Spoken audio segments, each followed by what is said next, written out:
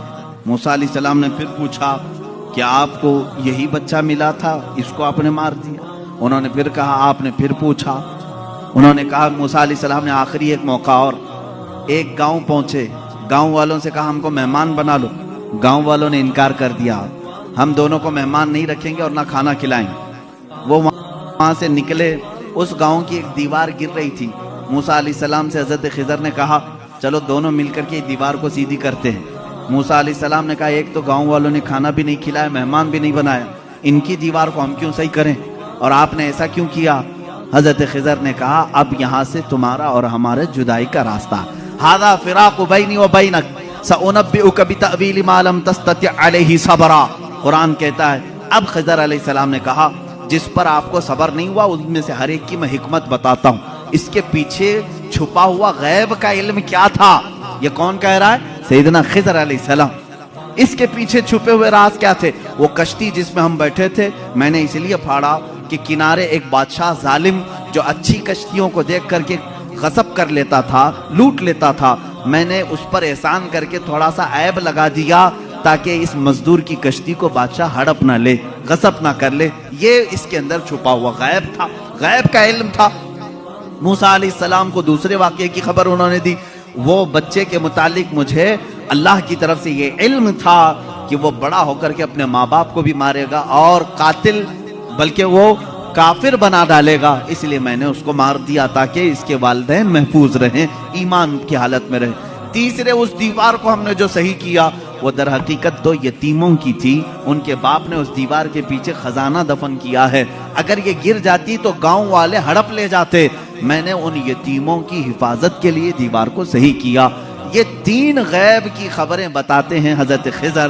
اس کے بعد جو بات ہے، خضر، سیدنا خضر، ان کے متعلق خود اختلاف ہے کہ یہ نبی تھے کہ ولی تھے، نبی تھے کہ ولی تھے۔ بعض علماء نے کہا بنی اسرائیل کے نبی تھے، بعض علماء نے کہا نہیں وہ اپنے وقت کے ولی تھے۔ بہرحال اللہ نے ان کو علم و حکمت عطا کیا تھا۔ اب آؤ میں آپ کو بتاتا ہوں کتنا دیا تھا۔ اب یہی بات چل رہی نا، کتنا دیا تھا، اتنا کی اتنا۔ حضرت موسیٰ علیہ السلام نے حضرت خضر سے پوچھا کہ آپ کو کتنا علم غیب ملا؟ وہ سمندر کے سفر پر تھے، سمندر کو تو جانتے ہیں آپ، اس کا کنارہ کون دیکھا ہے؟ ادھر شروع ہوا کہ ادھر ختم ہوا، معلوم ہی نہیں پڑتا۔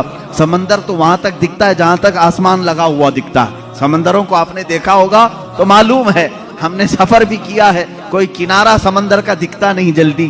حضرت خضر اس وقت کشتی میں بیٹھے ہوئے ہیں موسیٰ علیہ السلام کے ساتھ، ایک چڑیا اڑتی ہوئی آئی، بیٹھی، اس نے چونچ مارا اور سمندر سے قطرہ پانی پی اور اڑ کر چلی گئی۔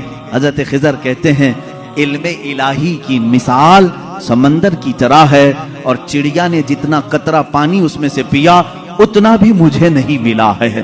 یہ کون کہہ رہا ہے؟ سیدنا خضر، بنی اسرائیل کے نبی، جن کے غیب کی خبریں موسیٰ علیہ السلام کو بتائی گئی، اتنا علم تھا ان کے پاس جو چڑیا سمندر کے قطرے میں، سمندر میں سے جتنا پی لے۔ میرے عزیزو، اب یہاں سے کتنا اور اتنا کا اندازہ وہی کر سکے گا جو علم الہی کو ناپا ہوگا۔ اللہ کا علم کتنا ہے۔ اب یہاں رسول کریم صلی اللہ تعالیٰ علیہ وسلم کے دربار میں آتے ہیں، اگر آپ سوال کرتے ہیں کتنا تھا کتنا نہیں تھا، تو یہ مسئلہ ہم ڈائریکٹ اللہ سے کیوں نہ پوچھ لیں؟ اے مولا، عطا کرنے والا تو ہے، لینے والا تیرا رسول ہے، تو ہی بتا دے کتنا علم تھا۔ قرآن کے پاک کی آیت آپ 4 پارے میں پڑھیں، 5ویں پارے میں پڑھیں، اللہ رب العزت فرماتا ہے وَعَلَّمَكَ مَا لَمْ تَكُنْ تَعْلَمْ وَكَانَ فَضْلُ اللَّهِ عَلَيْكَ عَظِيمًا۔ اے رسول، ہم نے آپ کو علم غیب کتنا دیا؟ کتنا دیا؟ فرماتا ہے میرا مولا، اے رسول، ہر اس چیز کا علم دیا جو آپ پہلے نہیں جانتے تھے۔ اب کیا کیا نہیں جانتے تھے تم طے کرو، پھر میں بتاتا ہوں۔ ہر اس چیز کا علم اللہ نے انہیں دیا ہے۔ تم اگر کہتے ہو رسول یہ نہیں جانتے تھے، تو مولا تو کہہ رہا ہے جو رسول نہیں جانتے تھے میں نے دے دیا ہے۔ تم اگر کہو کہ حضور بچپن کی خبریں نہیں جانتے تھے، میں کہوں گا اللہ وہ بھی دیا ہے۔ تم اگر کہتے ہو پہلے کی خبر نہیں جانتے تھے، میں کہوں گا اللہ کہہ رہا ہے وہ نہیں جانتے تھے، وہ بھی دیا ہے۔ تم کہتے ہو قیامت کے بارے میں رسول نہیں جانتے تھے، اچھا ہے تم جتنے نہیں جانتے تھے والے ورڈز لاؤ گے، قرآن کی آیت کے نیچے اللہ نے وہی فرمایا وَعَلَّمَكَ مَا لَمْ تَكُنْ تَعْلَمْ۔ اے رسول، جو جو نہیں جانتے تھے سب میں نے دے دیا ہے، جو جو نہیں جانتے تھے۔ تم جو بھی کہو کہ یہ نہیں جانتے تھے، صاف کہو ہاں ٹھیک ہے نہیں جانتے تھے، لیکن اللہ کہہ رہا ہے رسول جو نہیں جانتے تھے وہ دے دیا ہے۔ اب تیرا لفڑا کس بات پر ہے؟ تیرا جھگڑا کس بات پر ہے؟ اللہ خود کہہ رہا ہے جو نہیں جانتے تھے وہ میں نے دے دیا۔ اب اس آیت نے پورا فیصلہ کر دیا ہے۔ اب یہاں پر آئیں، ڈسکس ہوتا ہے تو بعض لوگ یہ کہتے ہیں قرآن کی آیت ہے، قرآن کہہ رہا ہے وَعِنْدَهُ مَفَاتِحُ الْغَيْبِ لَا يَعْلَمُهَا إِلَّا هُوَ۔ اللہ کے پاس غیب کے خزانوں کی چابیاں ہیں، کوئی دوسرا نہیں جانتا۔ ایک آیت ہے۔ دوسری آیت جو یہ پڑھ کر کے ہمیں سناتے بھی ہیں اور سلفی، اور کہتے ہیں تم رسول کو علم غیب کہتے ہو، قرآن کہہ رہا ہے قُلْ لَا أَقُولُ لَكُمْ عِنْدِي خَزَائِنُ اللَّهِ وَلَا أَعْلَمُ الْغَيْبِ۔ اے رسول آپ فرما دیں میرے پاس اللہ کے خزانے نہیں اور میں غیب نہیں جانتا۔ یہ آیت میں صاف ہے، اور میں چرا کر کے نہیں جاؤں گا، صاف پڑھ کر کے جاتا ہوں۔ جو ان کے اعتراضات ہیں، کہتے ہیں کہ رسول کو اللہ نے خود کہہ دیا اے رسول آپ کہہ دیں میں غیب نہیں جانتا۔ رسول نے کہا امت سے 2 چیزیں یہ بتاتے ہیں، عندہ مفاتح الغیب لا يعلمها الا هو۔ اللہ کے پاس ہے غیب کے خزانے کی کنجیاں چابیاں، کوئی دوسرا نہیں جانتا. 2 آیتیں. ایک تیسری آیت اور بھی پڑھتے ہیں اور یہ کہتے ہیں ان اللہ عنده علم الساعة وينزل الغيث ويعلم ما في الارحام وما تدري نفس ماذا تكسب غدا وما تدري نفس بأي ارض تموت. بے شک اللہ کے پاس 5 چیزوں کا علم ہے، اس کو کوئی دوسرا نہیں جانتا. قیامت کب آئے گی، بارش کب آئے گی، ماں کے پیٹ میں کیا ہے، یعلم ما فی الارحام وما تدری، اور کوئی آدمی یہ نہیں جانتا کہ کل کیا ہوگا. 5ویں چیز ہے کوئی یہ نہیں جانتا کہ کس زمین میں مرے گا. 21ویں پارے کی آیت ہے، اللہ فرما رہے 5 چیزوں کا علم اللہ ہی کے پاس ہے. میرے عزیزو، یہ سوالات کے بوچھار ہیں جو ایک سیدھے سادے بھولے بھالے سنی مسلمان کے سر پر لاد دیے جاتے ہیں اور اسے بوجھل کر کے کہا جاتا ہے. قرآن جب یہ کہہ رہا ہے رسول کو کہ آپ کہہ دیں کہ میں غیب نہیں جانتا، اور اللہ کہہ رہا ہے کہ غیب کے خزانے کی چابیاں اسی کے پاس ہے، کسی کے پاس نہیں، تو جواب دینا مشکل ہوتا ہے. بعض بندوں کو کہتے ہاں صحیح بات ہے، ہمارے مولوی حضرات نے کچھ اور بتایا تھا، یہاں بات ہے. میں آج آپ کو کھل کر کے ان تمام چیزوں کی وضاحت کروں گا. ایک بات میں تقریباً یہاں پر 100 کتابوں سے ثابت کر سکتا ہوں. مصنفین، شارحین حدیث، سیرت نگار، محدثین، مفسرین قرآن، ان کی پوری جماعتوں کے تقریباً 100 ائمہ کرام کی کتابوں سے ہم ثابت کر سکتے ہیں. ان ساری آیتوں میں اللہ نے جو فرمایا ہے کہ کسی کے پاس نہیں، اس کا مطلب کیا ہے؟ غیب کے خزانوں کی چابیاں کسی کے پاس نہیں. میرے عزیز، اس سے کہو ہم بھی یہی مانتے، اللہ کے سوا کسی کے پاس نہیں. پہلی آیت پر میں بات کر رہا ہوں. ہمارا بھی عقیدہ یہ ہے غیب کے خزانوں کی چابیاں صرف اللہ کے پاس ہے، لیکن اسی آیت میں یہ کہیں دکھا دو کہ اس خدا نے یہ بھی کہا ہو کہ میں کسی کو دیتا بھی نہیں. اس آیت میں مجھے یہ دکھا دو. یہ تو میں بھی مانتا ہوں کہ اللہ نے فرمایا غیب کے خزانوں کی چابیاں صرف اسی کے پاس ہیں، مالک وہی ہے، لیکن کیا اس نے اس آیت میں یہ بھی کہا کہ میں یہ کسی کو دیتا ہی نہیں؟ یہ مجھے بتا دو. کہیں کہا اللہ نے میں کسی کو دیتا ہی نہیں؟ لیکن میں تمہیں بتاتا ہوں اللہ دوسری جگہ فرما رہا ہے وَمَا كَانَ اللَّهُ لِيُطْلِعَكُمْ عَلَى الْغَيْبِ وَلَكِنَّ اللَّهَ يَجْتَبِي مِن رُّسُلِهِ مَن يَشَاءُ. اللہ رب العزت کے پاس علم غیب کے خزانے ہیں، کوئی دوسرا اس کا مالک نہیں. ہاں اللہ فرماتا ہے وَلَكِنَّ اللَّهَ، لیکن اللہ اپنے بندوں میں سے جسے چاہتا ہے غیب کے خزانے دیتا ہے.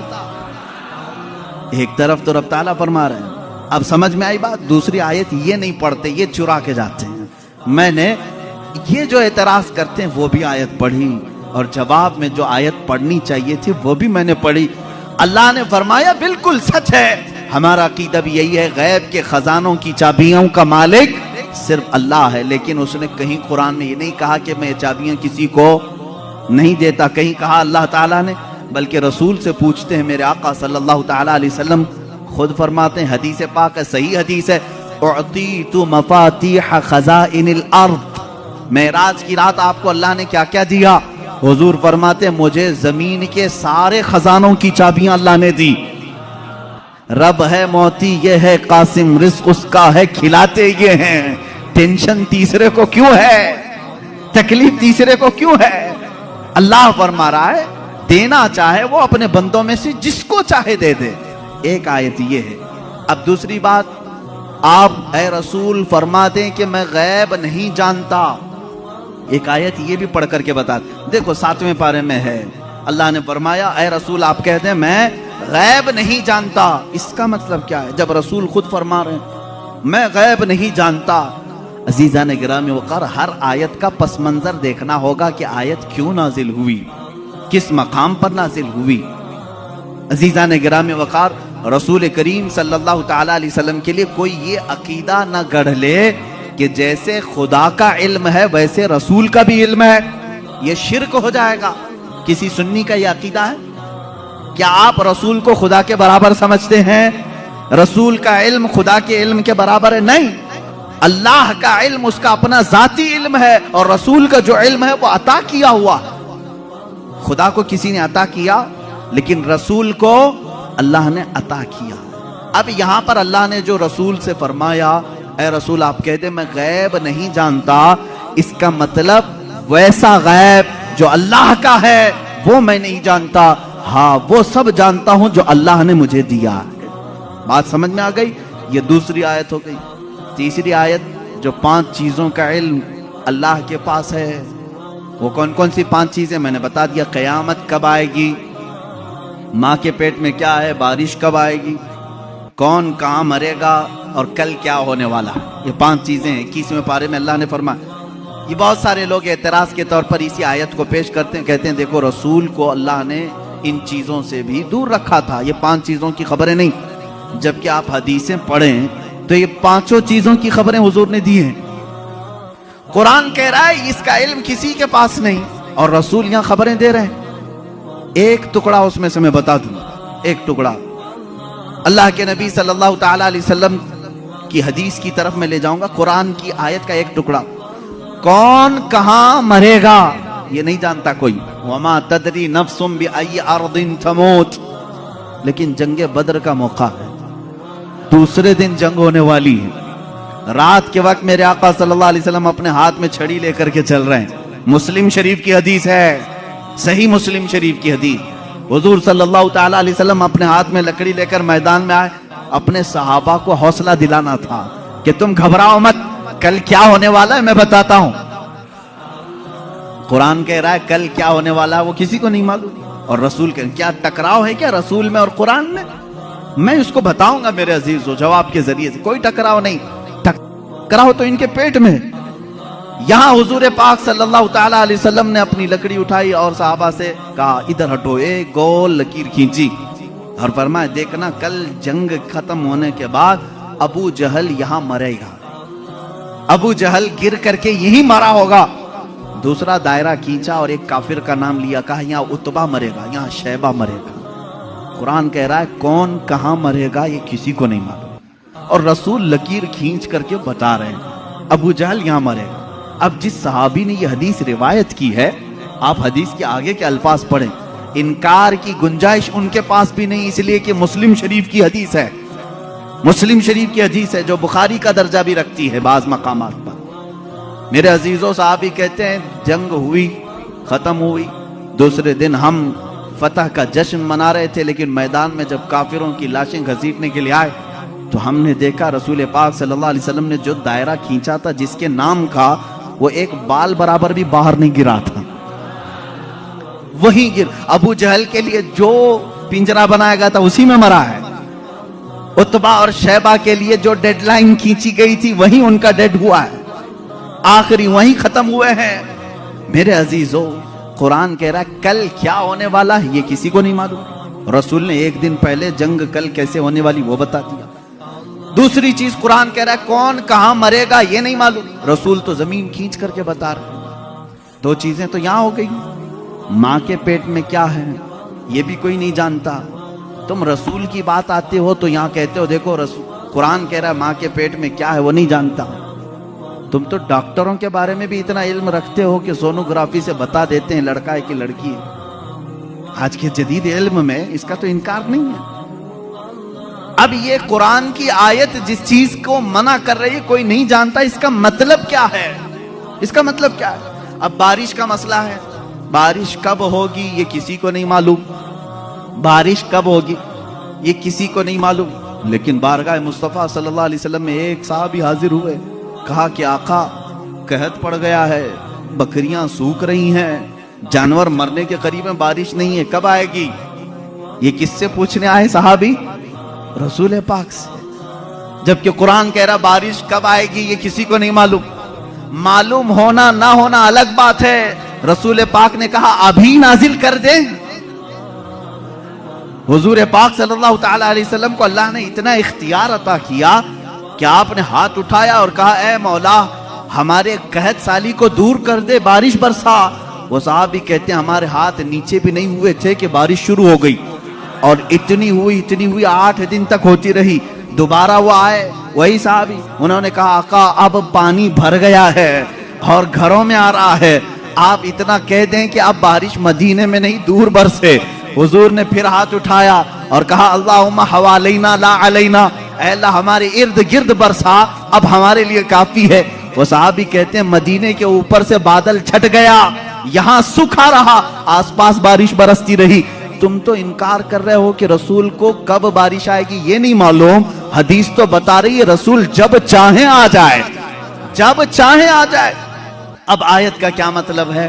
آیت میں جو انکار ہے اور حدیث میں بھی ہے، حضور نے فرمایا 5 چیزوں کا علم کسی کو نہیں، یہاں یہی جواب میں دوں گا، اے میرے عزیز اللہ نے یہ سچ فرمایا کہ یہ 5 چیزوں کا علم اللہ ہی کے پاس ہے، لیکن پوری آیت میں اللہ نے یہ کہیں نہیں فرمایا یہ میں کسی کو دوں گا بھی نہیں، اللہ نے فرمایا یہ 5 چیزوں کا علم میں کسی کو دیتا بھی نہیں، بلکہ اللہ جسے چاہے ان 5 چیزوں سے خبردار کرے۔ جب عام بندوں کو اللہ ان 5 چیزوں سے خبر کر سکتا ہے تو اپنے غیب بتانے والے رسول کو کیا یہ 5 چیزوں کا علم نہیں دیا جائے گا؟ بے شک میرے آقا صلی اللہ تعالیٰ علیہ وسلم کو خبریں تھیں۔ اب آؤ احادیث کی روشنی میں کون کون سی چیزیں صحابہ نے محسوس کی ہیں۔ جنگ بدر کے قیدی جو تھے، وہ جو قید ہوئے تھے 70 لوگ تھے، ان کے بارے میں مشورہ ہو رہا تھا، بہت ساری چیزیں ہیں غیب کی خبروں میں، مشورہ ہو رہا تھا کہ کیا کیا جائے۔ بعض نے کہا ان کو مار ڈالیں، جلا دیں، بہت انہوں نے ستایا ہے مسلمانوں کو، لیکن حضرت ابوبکر صدیق رضی اللہ تعالیٰ عنہ کے مشورے پر عمل ہوا، انہوں نے کہا ان سے فدیہ لے کر کے چھوڑ دیا جائے۔ حضور پاک صلی اللہ تعالیٰ علیہ وسلم ہر ایک قیدی کو باری باری بلا رہے تھے کہ تمہارے پاس جو ہے وہ لے آؤ، مال دو اور آزاد ہو جاؤ، کیونکہ انہوں نے تلوار اٹھائی تھی، تلوار اٹھانے کا یہ جرم ہے، اب آزاد ہو۔ دوسری قومیں تو چھوڑتی نہیں، تلوار اٹھانے والے کو مار دیا جاتا ہے یا جیل میں ڈالا جاتا ہے، یہ میرے آقا کا رحم تھا کہ فدیہ دے کر کے انہیں چھوڑا جا رہا تھا، اس لیے کہ یہ بعد میں پھر دائرہ اسلام میں آئیں گے، چھوڑا جا رہا تھا۔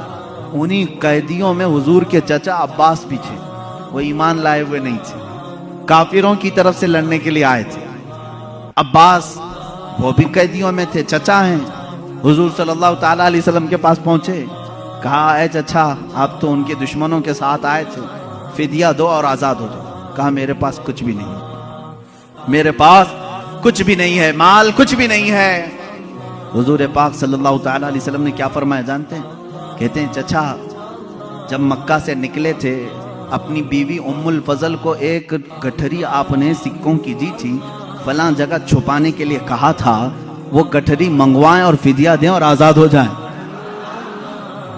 اللہ اکبر۔ حضرت عباس کہتے ہیں یہ راز تھا میرا اور میری بیوی کا، یہ محمد عربی صلی اللہ علیہ وسلم جنگ کے میدان میں بتا رہے ہیں، چچا آپ گھر سے نکلتے وقت جو پیسوں کی تھیلی اپنی بیوی کو سپرد کر کے آئے تھے اور کہا تھا فلاں جگہ چھپا کے رکھنا، کسی کو بتانا مت، حضور یہ تک بتا رہے ہیں۔ حضرت عباس نے کہا میں فدیہ تو لاؤں گا لیکن پہلے کلمہ طیبہ بھی پڑھ لوں گا۔ دائرہ اسلام میں آئی حضرت عباس رضی اللہ تعالیٰ عنہ حضور صلی اللہ تعالیٰ علیہ وسلم پر ایمان لائے۔ میرے عزیزو ان کا تو یہ عقیدہ تھا کہ رسول ہمارے گھروں میں چھپی ہوئی چیزوں کو بھی جانتے۔ جنگ بدر میں آئے ہوئے اور بھی جنگ بدر ہی سے متعلق بڑی نفیس بات ہے، حدیث ہے، جنگ بدر میں جو کفار و مشرکین آئے تھے اس میں کئی غیب چھپے ہوئے ہیں، کئی غیب جن کی خبریں حضور صلی اللہ علیہ وسلم نے دی۔ ختم ہوئی اس میں کافروں کو بھاری نقصان ہوا تھا، بڑا نقصان ہوا تھا۔ یہ تو معلوم ہے کہ صرف 14 صحابہ کی وفات ہوئی، شہادت ہوئی، باقی 70 ان کے مارے گئے، 70 قیدی بنائے گئے، پورا مال وہ چھوڑ کے بھاگے تھے، جو 1000 کی تعداد میں آئے تھے اور ادھر 313 ہی تھے۔ اس کے بعد وہ اسی غم میں پیچ و خم کھا رہے تھے، گلتاں پیچاں تھے، مکہ کے لوگ یعنی حسد میں جل رہے تھے۔ ان میں سے ایک شخص تھا صفوان، اس کے باپ کو قتل کر دیا گیا تھا میدان بدر میں، امیہ باپ مار دیا گیا۔ جب لوگ جا کر کے واقعات سنا رہے جو بہت مالدار آدمی تھا صفوان، بہت غم میں آ گیا کہ میرے باپ اتنے بڑے آدمی سردار قریش کو محمد کے ساتھیوں نے قتل کر دیا۔ غم و غصے میں غیظ میں وہ جل رہا تھا۔ اسی کی کیٹیگری کا ایک اور شخص عمیر بن وہب، عمیر بن وہب ان کا بیٹا قیدی بن کر کے حضور کے پاس گرفتار ہو چکا تھا۔ ایک کا بیٹا قیدی بنا ہے، ایک کا باپ مارا گیا ہے، دونوں سیم کیٹیگری کے ہو گئے، دوستی جلدی ہوتی ہے۔ ایسے دونوں کا جب میٹر سیم ہو تو دل کی باتیں شیئر ہوتی رہتی ہیں۔ عمیر بن وہب صفوان بن امیہ کے پاس آئے، حتیم کعبہ کے اندر، خانہ کعبہ کے حتیم کے اندر بیٹھے۔ عمیر بن وہب نے کہا میرے پاس تو کچھ ہے نہیں، مال و دولت، لوگوں کے قرضے بڑے ہوئے ہیں اور ہر کوئی قرضہ مانگنے آتا ہے، ایسے میں میرے بیٹے کو محمد نے قید کر لیا ہے، کیا کہوں؟ صفوان نے دیکھا سیم میٹر میرا بھی ہے، مجھے بھی بدلہ لینا ہے، اس کا بھی ہے، ایک کام کرتے ہیں۔ اس نے آفر دیا، کہا اے عمیر تیرے سارے قرضے چکا دوں گا، پلس انعام دوں گا اور میری طرف سے تلوار دوں گا، بس تو محمد کا قتل کر کے آ۔ صلی اللہ تعالی علیہ وسلم دونوں خفیہ میٹنگ کرتے ہیں خانہ کعبہ کی حتیم میں بیٹھ کر، اور اس کے بعد صفوان نے اپنی تلوار کو زہر میں بجھا کر، آگ میں تپا کر کے، کہ کسی کو تھوڑا زخم بھی دے دیا جائے تو مر جائے، اتنی زہریلی تلوار عمیر بن وہب کے ہاتھ میں تھی۔ عمیر بن وہب کو شیطان قریش کہتے تھے کہ سب کو بھڑکانے والا، جنگ بدر میں لانے والا عمیر بن وہب یہ زہریلی تلوار لے کر مدینے آئے۔ مدینے جس وقت یہ پہنچا، یہاں حالات کیسے تھے؟ مسجد نبوی کے اندر وہ قیدی بندھے ہوئے تھے، حضور پاک صلی اللہ تعالی علیہ وسلم اندر ہیں، حضرت عمر فاروق رضی اللہ تعالیٰ عنہ چند صحابہ کے ساتھ پہرا دے رہے تھے، اور حضرت عمر جہاں کھڑے ہوں کس کی مجال ہے کہ اندر جائے۔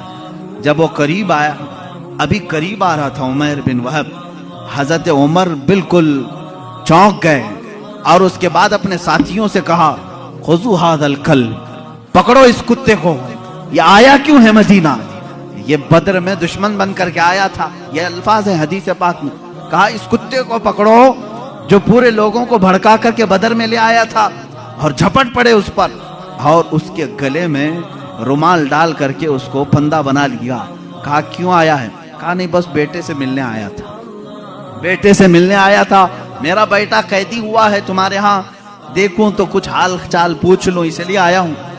تو حضرت عمر نے کہا اس کو پکڑے رہو، پہلے میں اجازت تو لے لوں رسول پاک سے۔ اندر گئے، کہا یا رسول اللہ صلی اللہ تعالی علیہ وسلم، عمیر بن وہب آیا ہے، قریش کا وہ بھڑکانے والا آدمی جو جنگ بدر میں سارے لوگوں کو اکسا رہا تھا، اور مجھے لگتا ہے اس کی نیت صحیح نہیں ہے۔ کون کہہ رہا ہے؟ عمر ابن خطاب رضی اللہ تعالیٰ۔ حضور کے جو محب تھے وہ بھی لوگوں کی نظریں دیکھ کر پہچانتے تھے، کہتے ہیں مجھے اس کی نیت صحیح نہیں لگ رہی ہے۔ حضور پاک صلی اللہ علیہ وسلم نے فرمایا اس کو اندر تو لے آؤ، میں بھی پوچھوں کہ کس لیے آیا ہے۔ حضرت عمر اسی طرح پھندا ڈال کر کے اندر لے آئے۔ رسول کریم صلی اللہ تعالی علیہ وسلم نے بات کرنا چاہی، اس کی حلق میں اٹک رہا تھا۔ حضرت عمر سے کہا چھوڑ دو اس کو، بات کرنے دو۔ تلوار بھی ہے عمیر بن وہب کے پاس، زہریلی تلوار جو لٹکی ہوئی ہے۔ رسول کریم صلی اللہ تعالی علیہ وسلم کے اوپر کبھی کسی کا رعب طاری نہیں ہوا، کبھی حضور پاک کے جسم اقدس پر کسی کا رعب طاری نہیں ہوا۔ نہایت ہی سنجیدگی کے ساتھ اللہ کے نبی صلی اللہ تعالی علیہ وسلم نے پوچھا اے عمیر کیوں آنا ہوا مدینے؟ اس نے کہا بیٹے کی خیر خیریت کے لیے آیا ہوں، میرا بیٹا قیدی بن کر کے آپ کے ہاں آیا ہے۔ حضور نے فرمایا نہیں، یہ مقصد نہیں ہوگا تیرا، یہ مقصد تو نہیں ہوگا، سچ سچ بتا۔ کہا نہیں، بیٹے کی خبر لینے کے لیے ہی تو آیا ہوں۔ حضور نے فرمایا بیٹے کی خیریت پوچھنے کے لیے تلوار لے کے کیوں آئے ہو؟ تلوار کی کیا ضرورت ہے؟ اس نے تلوار نیچے پھینک دیا اور کہا ان تلواروں کا کیا؟ جنگ بدر میں تو آپ نے دیکھا ہمارے پاس تلواریں تھی، پھر بھی ہم کامیاب نہیں ہوئے، ان تلواروں کا کیا لینا؟ وہ باتیں بنا رہا تھا جیسے سامنے والے کو یوں سمجھا ہو کہ نہیں جانتا ہے۔ وہ تلوار نیچے رکھ کر کے کہہ رہا ہے تلوار سے کیا ہونا جانا ہے، کچھ تو نہیں ہوگا۔ حضور پاک صلی اللہ تعالی علیہ وسلم جلال میں کہا عمیر بن وہب چپ ہو جاؤ، وہ بات بتاؤ جو مکہ کے حتیم میں بیٹھ کر صفوان کے ساتھ تم کر کے آئے ہو، حتیم کعبہ کے اندر بیٹھ کر کے تم نے جو صفوان کے ساتھ ڈیلنگ کی ہے، معاہدہ کیا، وہ بات بتاؤ۔ یہ رسول پاک صلی اللہ علیہ وسلم نے جیسی کہا، عمیر بن وہب کہتا ہے میرے بدن میں راشا طاری ہو گیا، کپ کپی طاری ہو گئی، اس لیے کہ یہ بات میرے اور صفوان کے درمیان راز تھی، مکہ میں تیسرا کوئی نہیں جانتا تھا، مدینے میں بیٹھا ہوا تاجدار مدینہ میری خبر دے رہا ہے۔ عمیر بن وہب نے کہا اشہد انک محمد رسول اللہ، میں گواہی دیتا ہوں کہ آپ اللہ کے سچے رسول ہیں۔ تلوار چھوڑ دی، ایمان لے آئے حضرت عمر نے گلے سے گلے لگا لیا اور اس کے بعد باہر آ کر کے کہتے ہیں صحابہ سے، اے لوگوں، پہلے مجھے یہ شخص خنزیر سے زیادہ ناپسند تھا، لیکن ایمان لایا ہے، اب مجھے میرے عزیز بیٹے سے زیادہ محبوب ہے۔ یہ ایمان کی علامت بھی ہے۔ اللہ کے نبی صلی اللہ تعالی علیہ وسلم نے وہ خبر دی جو حتیم کعبہ میں بیٹھ کر کے وہ راز و نیاز سے باتیں کر رہے تھے۔ اس لیے میرے عزیزو، جب آپ اپنے گھر میں تنہائی میں بیٹھ کر کے یاد کریں، اس یقین کے ساتھ یاد کرو کہ میرا نبی سن رہا ہے، میرے آقا کو اس کی خبر ہے۔ اب رہی بات، وہ زندگی میں جانتے تھے، بعد وفات بھی جانتے ہیں۔ یہ بھی دلیل ہمارے پاس۔ پہلے ہم زندگی ہی کی بات کر لیں، ظاہری زندگی کی۔ اللہ کے نبی صلی اللہ تعالی علیہ وسلم کے ساتھ ایک بار نہیں کئی مرتبہ یہ معاملہ آتا ہے۔ جنگ موتا، یہ جارڈن کی سرزمین پر، اردن، جس کو عربی میں اردن کہتے ہیں، انگلش میں جارڈن۔ جنگ موتا یہ ایک بڑی خطرناک جنگ ہوئی ہے صحابہ کے ساتھ۔ اس میں رسول کریم صلی اللہ تعالی علیہ وسلم شریک نہیں تھے، مدینہ طیبہ میں تھے چند صحابہ کے ساتھ۔ اس میں صحابہ گئے، حضرت جعفر طیار اللہ تعالیٰ سپہ سالار بن کر کے گئے تھے۔ حضرت جعفر طیار حضور صلی اللہ تعالی علیہ وسلم کے چچیرے بھائی ہیں، حضرت مولا علی کرم اللہ وجہہ الکریم کے سگے بھائی ہیں، جعفر بن ابی طالب۔ یہ سپہ سالار بن کر کے گئے، وہاں پر بازنطینی لوگوں سے سخت ترین مقابلہ تھا۔ مدینے میں میرے آقا صلی اللہ تعالی علیہ وسلم بیٹھے ہوئے ہیں، جنگ موتا ہو رہی ہے۔ آج آپ جا کر کے کیلکولیٹ کر کے دیکھ لینا مدینے سے جارڈن کا فاصلہ کتنا ہے، کافی زیادہ ہوگا۔ وہ ایک الگ کنٹری ہے، آج یہ سعودی عرب الگ کنٹری ہے۔ دوپہر کا وقت ہے، اللہ کے نبی صلی اللہ تعالی علیہ وسلم مسجد میں بیٹھے ہیں، صحابہ سامنے ہیں۔ حضور اکرم صلی اللہ تعالی علیہ وسلم اچانک آپ کی آنکھوں میں آنسو کا قطرہ ہے۔ آپ نے فرمایا، جنگ موتا میں جعفر طیار کے ہاتھ میں علم تھا، لیکن وہ شہید کر دیے گئے، شہید کر دیے گئے۔ پھر فرمایا، اب علم عبداللہ بن رواحہ کے ہاتھ میں ہے۔ حضور صلی اللہ تعالی علیہ وسلم یہاں صحابہ کو بتا رہے ہیں۔ تھوڑی دیر کے بعد حضور نے فرمایا، عبداللہ بھی شہید کر دیے گئے۔ ایک اور صحابی کا نام لیا۔ پھر اس کے بعد حضور صلی اللہ تعالی علیہ وسلم نے فرمایا، اے میرے صحابہ، اب علم اس کے ہاتھ میں ہے جس کو سیف اللہ کہا جاتا ہے، یعنی اللہ کی تلوار کے ہاتھ میں اب جھنڈا آیا ہے۔ کون ہے؟ خالد بن ولید کے ہاتھ میں ہے۔ اللہ رب العزت خالد بن ولید کے ہاتھ میں فتح رکھا ہے۔ اس کے بعد شام ہوئی، صحابہ اکرام کو حضور نے بشارت دے دی، خوشی مناؤ کہ جنگ موتا میں اسلام کو فتح نصیب ہوئی، مسلمان غالب آئے۔ یہ جنگ ختم ہونے کے تقریباً 1 مہینے کے بعد صحابہ واپس آئے، اور جب جنگ کی فتح کی خبر مدینے میں پھیلتی تھی تو لوگ خوشیوں سے استقبال کے لیے باہر جاتے تھے، لیکن یہاں مدینے میں پہلے سے خوشیاں ہو چکی تھی۔ 1 مہینے کے بعد وہ صحابہ آئے اور وہ آ کر کے حالات بیان کرنا چاہ رہے تھے۔ صحابہ نے کہا، رکو رکو، ہم خود بتاتے ہیں جنگ موتا میں کیا کیا ہو رہا تھا۔ وہ کہتے ہیں، کیا پہلے جھنڈا جعفر ابی طالب کے پاس نہیں تھا؟ کہا ہاں تھا۔ وہ شہید ہو گئے، ان کے بعد عبداللہ کے پاس تھا؟ کہا ہاں تھا۔ کہا ان کے بعد زید بن حارثہ کے پاس تھا؟ کہا ہاں ان کے پاس تھا۔ پھر جھنڈا خالد بن ولید کے ہاتھ میں آیا اور فتح ہو گئی۔ وہ صحابہ کہتے ہیں، ہم لڑنے کے لیے گئے تھے، تم مدینے میں بیٹھے تھے، خبریں تم دے رہے ہو۔ ان صحابہ نے کہا، ہاں بات ہمارے علم غیب کی نہیں، رسول اللہ کے علم غیب کی ہے۔ جس وقت تم جنگ کے میدان میں تھے، اللہ کے نبی پورے موتا جنگ کا نقشہ ہمیں مدینے میں بتا رہے تھے۔ عزیزان گرامی وقار، اسی کو امام اہل سنت فاضل بریلوی نے فرمایا ہے، سر عرش پر ہے تیری گزر، دل فرش پر ہے تیری نظر، ملکوت و ملک میں نہیں کوئی شے، وہ جو تجھ پہ عیاں نہیں۔ یا رسول اللہ، اور کوئی غیب کیا تم سے نہا ہو بھلا، جب نہ خدا ہی چھپا تم پہ کروڑوں درود۔ عزیزان گرامی وقار، بے شمار واقعات میں صحابہ کہتے ہیں، ہمیں معلوم تھا اللہ کے نبی صلی اللہ تعالی علیہ وسلم کو اس کی خبر تھی۔ اب اپنے بعد ہونے والے حالات کو جو حضور نے بیان کیے، وہ خود ایک الگ ٹاپک ہے، قیامت کی نشانیاں۔ رسول کریم صلی اللہ تعالی علیہ وسلم نے کیا کیا نہیں بیان کیا۔ ایک صحابی حضرت حذیفہ بن یمان رضی اللہ تعالیٰ عنہ، یہ ایک ایسے صحابی ہیں، یہ ان کی خصوصیت یہ تھی، حضرت عمر فاروق ان کو دیکھتے رہتے تھے۔ کیوں جانتے ہیں؟ یہ راز حضور صلی اللہ تعالی علیہ وسلم کی کچھ رازوں سے یہ واقف تھے۔ حضرت حذیفہ، حضرت عمر جو ہے، جب بھی کسی کا جنازہ ہوتا تو سب سے پہلے صفوں میں حضرت حذیفہ کو دیکھتے تھے۔ اگر حضرت حذیفہ نماز میں ہیں تو حضرت عمر نماز پڑھتے تھے، اگر حضرت حذیفہ نہیں ہوتے تو حضرت عمر بھی نماز نہیں پڑھتے۔ کیوں؟ کیا بات ہے؟ کیا چیز ایسی تھی؟ آپ سے پوچھا گیا امیر المومنین کیا بات ہے؟ کیوں آپ حذیفہ کو تلاش کرتے ہیں اور جب حذیفہ جماعت میں ہو تو آپ نماز پڑھتے ہیں جنازے کی، وہ نہ ہو تو نماز جنازہ نہیں پڑھتے؟ بات یہ ہے میرے عزیزو، حضرت حذیفہ کہتے ہیں رسول کریم صلی اللہ تعالی علیہ وسلم نے ان کو قیامت تک آنے والے منافقین کا نام کے ساتھ بتایا تھا۔ فلاں بن فلاں منافق ہے، فلاں بن فلاں منافق ہے، فلاں بن فلاں منافق ہے۔ حضرت حذیفہ کہتے ہیں میں نے سب نام یاد رکھے۔ حضرت عمر کہتے ہیں یہ راز رسول کے جانکار تھے اور یہ جانتے تھے کہ کون مرا ہے، مومن مرا ہے کہ منافق مرا ہے۔ حضرت حذیفہ جس جنازے میں شریک ہوتے حضرت عمر کہتے مومن کا جنازہ گیا، جہاں نہیں ہوتے وہ خود ہی دور ہٹ جاتے۔ حضرت حذیفہ نہیں ہے اس کا مطلب ہے دال میں کچھ کالا ضرور ہے۔ میرے عزیزو، حضور اکرم صلی اللہ تعالی علیہ وسلم نے انہیں نام کے ساتھ بتایا تھا۔ کیا یہ غیب کی خبر نہیں ہے؟ یہ غیب کی خبر نہیں ہے کس کے دل میں کیا چھپا ہے؟ ایمان اور نفاق تو یہ دل کی کیفیت کا نام ہے۔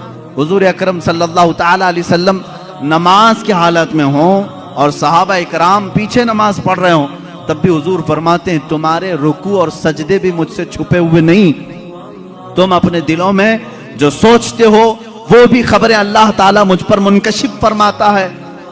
اب حضرت حذیفہ رضی اللہ تعالیٰ عنہ فرماتے ہیں، وہی حدیث سن لیں، حضور اکرم صلی اللہ تعالیٰ علیہ وسلم ایک دن اپنے حجرے سے باہر آئے، ممبر پر کھڑے ہو گئے، فجر کی نماز پڑھا کر ممبر پر کھڑے ہو گئے، خطبہ دیتے رہے۔ حضرت حذیفہ کہتے ہیں ظہر کی اذان ہو گئی، ظہر تک ظہر کی نماز پڑھائی، حضور پاک صلی اللہ علیہ وسلم پھر ممبر پر چڑھے، خطبہ دیتے رہے، عصر ہو گئی، عصر کے بعد پھر خطبہ دیا، مغرب ہو گئی، مغرب کے بعد پھر خطبہ دیا، عشاء ہو گئی۔ اتنا لمبا خطبہ پوری زندگی پاک میں کبھی نہیں تھا۔ حضرت حذیفہ رضی اللہ تعالیٰ عنہ اس حدیث کے راوی میں فرماتے ہیں یہ وہ دن تھا جب میں تنہا نہیں اور بھی صحابہ تھے، اللہ کے نبی صلی اللہ تعالیٰ علیہ وسلم نے اپنی وفات کے بعد سے لے کر قیامت تک آنے والے ہر فتنے کو حضور نے خطبے میں بیان کیا، اور حضور حضرت حذیفہ فرماتے ہیں اتنے فتنے، کون کس فتنے کا بانی ہوگا، کون فاؤنڈر ہوگا، کون کون سی جماعتیں تشکیل پائیں گی، کتنے فرقے بنیں گے اور فرقے کا فاؤنڈر کون ہوگا اس کے نام کے ساتھ حضرت حذیفہ کہتے ہیں 300 فتنوں کے بانیوں کے نام تو مجھے یاد ہیں، حضور صلی اللہ تعالیٰ علیہ وسلم ممبر پر بیان کر رہے ہیں۔ اور ایک حدیث حضرت ابو ہریرہ سے، حضور صلی اللہ تعالیٰ علیہ وسلم اپنے ہاتھ میں 2 کتابیں لیے ہوئے تھے، پوچھا حضرت ابو ہریرہ نے کیا ہیں؟ حضور نے فرمایا یہ ایک ہے، یہ ایک ہے، اس میں سارے جنتیوں کے نام ہیں، اس میں سارے جہنمیوں کے نام ہیں۔ اس کی بھی خبر اللہ نے رسول پاک کو عطا کی تھی۔ اب کون کون سی چیزوں کو تم نکالو کہ یہ نہیں جانتے تھے، وہ نہیں جانتے تھے، کون جنتی ہے اور کون دوزخی ہے، اس کی خبر بھی میرے آقا صلی اللہ تعالیٰ علیہ وسلم عطا فرما رہے ہیں، بلکہ جنت کے اندر پہنچنے والوں کی خبریں، دوزخ میں کون کون جائے گا ان کی خبریں، قبروں کے متعلق، یہاں تک کہ ایک حدیث پاک ہے حضور صلی اللہ تعالیٰ علیہ وسلم گزر رہے تھے، ایک جگہ قبرستان کے کھڑے ہو گئے اور آپ نے ایک بیری کے درخت کی ٹہنی شاخ کو توڑ کر ان قبروں پر لگایا، ہرے ہرے پتے تھے۔ صحابہ نے پوچھا یا رسول اللہ صلی اللہ تعالیٰ علیہ وسلم کیا بات ہے؟ آپ نے یہ پتوں کو ان کی قبروں پر رکھا، یہیں سے پھول چڑھانے کا ثبوت بھی ہمیں ملتا ہے۔ حضور پاک صلی اللہ تعالیٰ علیہ وسلم نے ہری بھری ٹہنیاں لگائی۔ حضور اکرم صلی اللہ تعالیٰ علیہ وسلم فرماتے ہیں میں گزر رہا تھا، میں نے دیکھا ان دونوں قبروں پر عذاب ہو رہا ہے، ان دونوں قبروں پر عذاب ہو رہا ہے، اور دونوں کو عذاب کس وجہ سے ہو رہا ہے یہ بھی میرے آقا نے فرمایا۔ ایک چغلی کرتا تھا اور دوسرا پیشاب کے چھینٹوں سے نہیں بچتا تھا، پیشاب کے جو قطرے ہیں وہ اڑ کر کپڑے میں لگتے ہیں، اس پر بھی عذاب دیا جا رہا ہے قبر میں۔ حضور اکرم صلی اللہ تعالی، اسی لیے کسی بھی مومن کو یہ زیب نہیں دیتا کہ وہ کھڑے ہو کر کے پیشاب کرے اور چھینٹے اپنے بدن پر اچھالے، یہ مسلمان کو زیب نہیں دیتا، ورنہ وہ قبر میں عذاب میں گرفتار ہوگا۔ پیشاب کے چھینٹوں سے اپنے آپ کو بچاؤ، اس سے بیماریاں بھی آتی ہیں، نسیان کی بیماری، جو پیشاب کے چھینٹوں سے اپنے آپ کو نہیں بچاتا اس کو بھولنے کی بیماری لگ جاتی ہے، بار بار بھولے گا، حافظہ کمزور ہوگا، اور پلس عذاب الگ۔ حضور اکرم صلی اللہ تعالی علیہ وسلم فرماتے ہیں دونوں قبروں پر میں نے ٹہنیاں اس لیے رکھی کہ ہر ہرا پتا اللہ کی تسبیح بیان کرتا ہے، جب تک وہ تازہ ہوتے ہیں اللہ کی تسبیح بولتے ہیں پتے، اور ان کی تسبیح پڑھنے سے ان کے قبر کے عذاب میں تخفیف ہو جاتی ہے، عذاب ان کا ہلکا ہو جاتا ہے۔ اب سمجھ گئے آپ، قبر پر ٹہنیاں لگانے کا ثبوت اسی حدیث پاک سے ہے۔ پھول بھی تازے ہم اس لیے ڈالتے ہیں کہ وہ تسبیح پڑھیں اور قبر والے کو اس کا فائدہ ہو۔ ہاں، اولیاء کاملین کے مزارات پر اس لیے کہ ان کے درجات میں بلندی ہو، عذاب میں تخفیف گنہگاروں کے لیے، اور جو نیکوکار ہیں ان کے درجات میں بلندی کے لیے، دونوں بھی مقصد ٹھیک ہیں۔ حضور اکرم صلی اللہ تعالی علیہ وسلم نے قبر کے اندر کے حالات بھی بیان فرمائے۔ قبر کے اندر کے حالات، ایک بار خطبے کے لیے کھڑے ہوئے لوگوں سے پوچھا، اے لوگوں کچھ پوچھنا ہے مجھ سے پوچھ لو، کچھ پوچھنا ہے مجھ سے پوچھ لو۔ ایک صحابی حضرت عبداللہ، انہوں نے پوچھا کہ یا رسول اللہ صلی اللہ علیہ وسلم میرے باپ کون ہیں، میرا باپ کون ہے؟ لوگ ان کو تانا مارتے تھے۔ حضور صلی اللہ تعالی علیہ وسلم نے فرمایا عبداللہ تیرے باپ کا نام حذافہ ہے، حذافہ ہے۔ اور تحقیق کے بعد یہی بات ثابت ہوئی، ان کے والد عبداللہ بن حذافہ ان کے والد تھے۔ حضور صلی اللہ تعالی علیہ وسلم کو اس کی بھی خبر ہے کون کس کا بیٹا ہے، اس کی بھی خبر ہے۔ اب بعد وفات کی بات بھی میں بتا دوں، کیا حضور صلی اللہ تعالی علیہ وسلم کو ان کی وفات کے بعد کی خبر ہوگی کہ نہیں ہوگی؟ رسول کریم صلی اللہ تعالی علیہ وسلم کو وفات کے بعد خبر ہے یا نہیں؟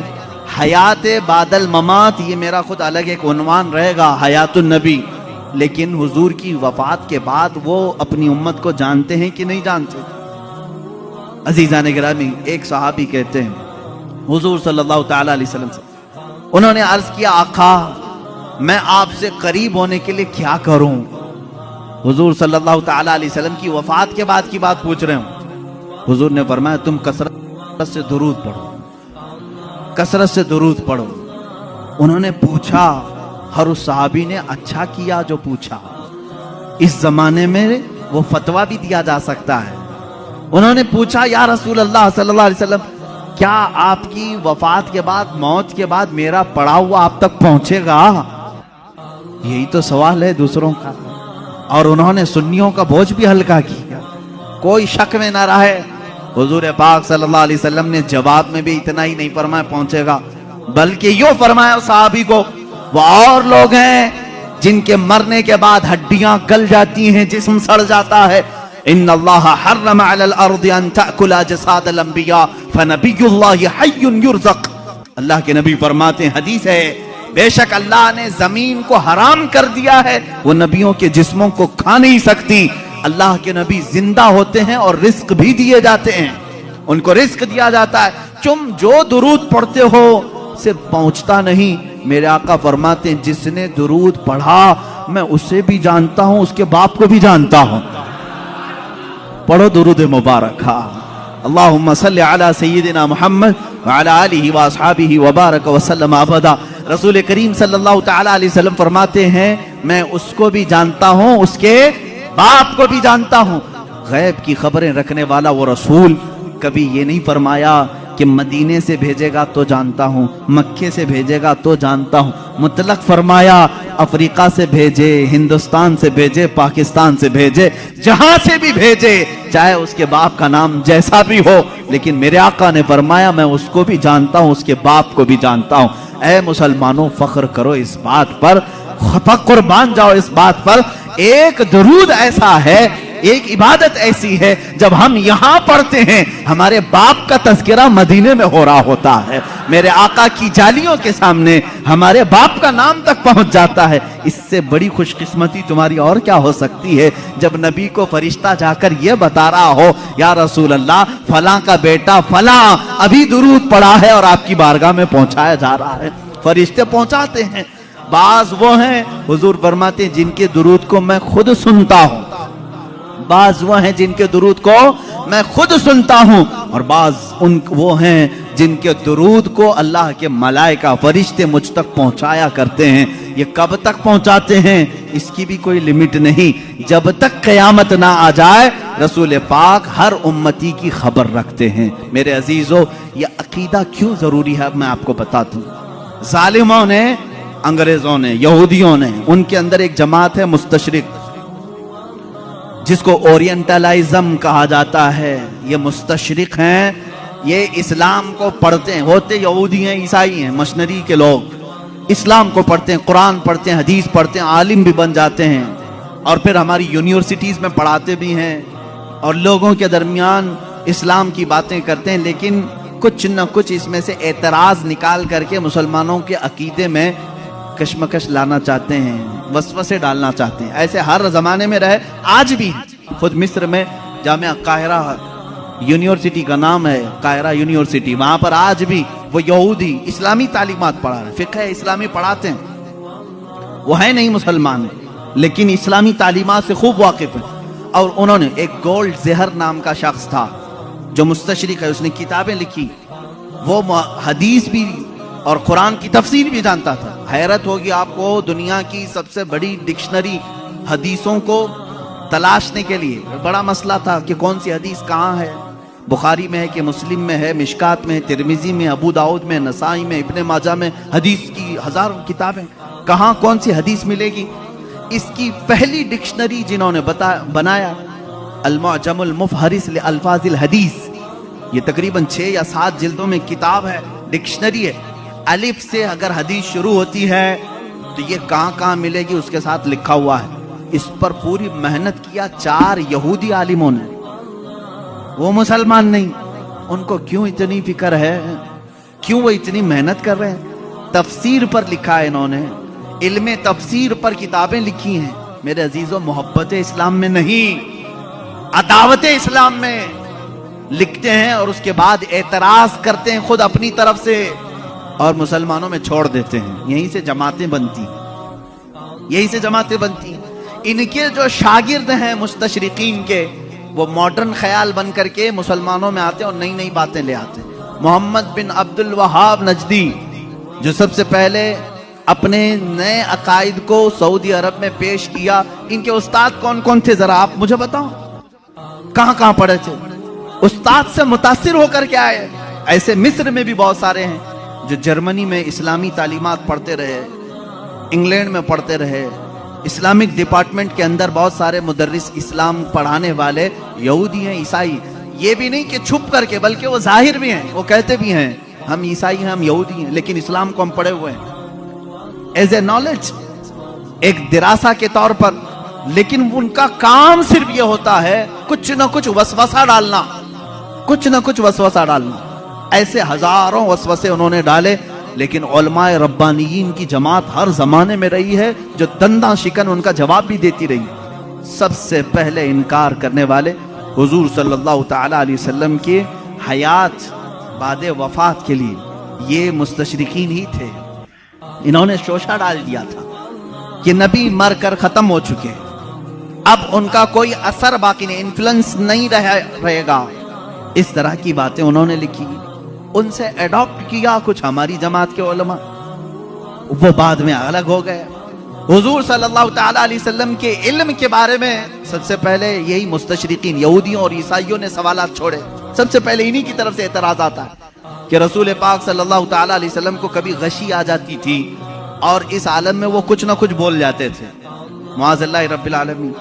اس طرح کی نازیبا تہمتیں انہوں نے حضور کی ذات پر لگائی اور کہا ان کو اتنا علم نہیں تھا فلاں فلاں چیزوں کا، وہ اچانک بول دیتے اور لگ جاتی کچھ چیزیں۔ ان سے اڈاپٹ کر کے کچھ علماء آئے۔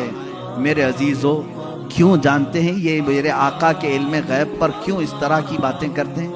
صرف اس لیے کہ امت کے ذہن میں حضور کا مرتبہ کم کر دیا جائے۔ آج تمہیں ڈر کس بات کا لگتا ہے؟ نبی کی شان میں ایک جملہ بھی کہنے سے 1000 بار سوچتے ہو۔ اللہ کے نبی ہیں، ان کے بارے میں ہم مذاق میں بھی کوئی جملہ نہیں کہہ سکتے، ایمان چلا جائے گا۔ آج تک یہ ڈر ہے یا نہیں؟ آج تک یہ ڈر ہے، لیکن یہ چاہتے ہیں کہ ان کو بھی عام انسان کی طرح پیش کر دیں، ان کا بھی مذاق ہو سکتا ہے۔ تو جب امت